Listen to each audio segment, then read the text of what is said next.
Hello guys, good morning. Tayo magluluto ng ating lunch guys. Kasi may mga leftover pa tayo. Pero ang gusto ay sinabawang na may chicken. Yan, sinampalukan chicken guys. Sa madalit salita. Yan guys, back to reality tayo.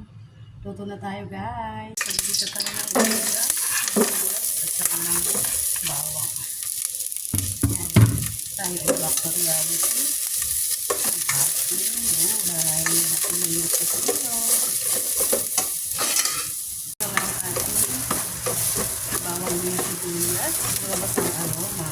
Maglalagay tayo ng patis.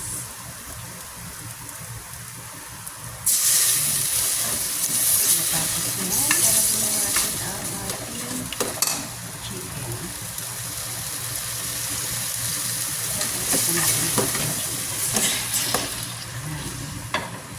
Lalagyan natin ng aroma. Para ma-absorb ng chicken yung patis. Sangkot mo na natin siya guys. Lalagyan ko na siya ng pang-malakas ang sili. Yan. And guys, sasangkot ko na tayo. Sasangkot ko na yung ating chicken.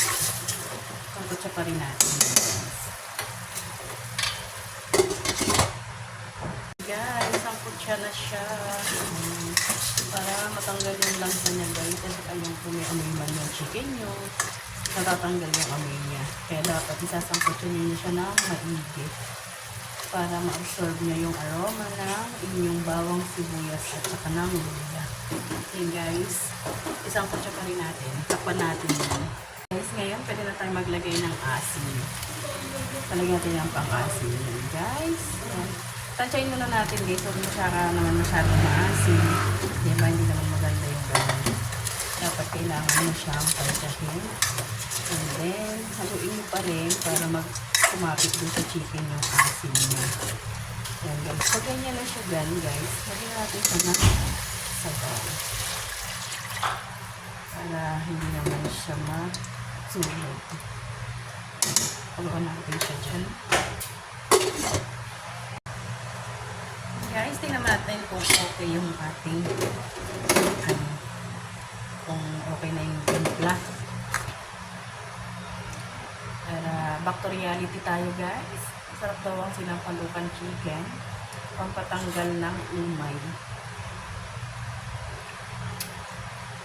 Ayan guys. At lalagyan na natin ang ating gulay. Guys, pecha yung ating gulay kasi walang mustasa. Wala ko masyadong tinda sa palengke. Kaya pecha muna tayo. Lagyan na natin yan para maluto na rin siya. Diba guys? Tanggal umay ang ating ulam. Tanggal hangover. Alam niyo naman kahapon. Happy. Ayan. Pakulan ulit natin yun guys. Saka natin yung timplahan. Yan na guys. Luto na ang ating chicken sinampalukan na pagkatanggal ng hangover at ng ating umay. Ayan. Finish na yan guys. Luto na ang ating ulam. Guys, finish na tayo. Thank you for watching. Please follow, like, and share. Bye!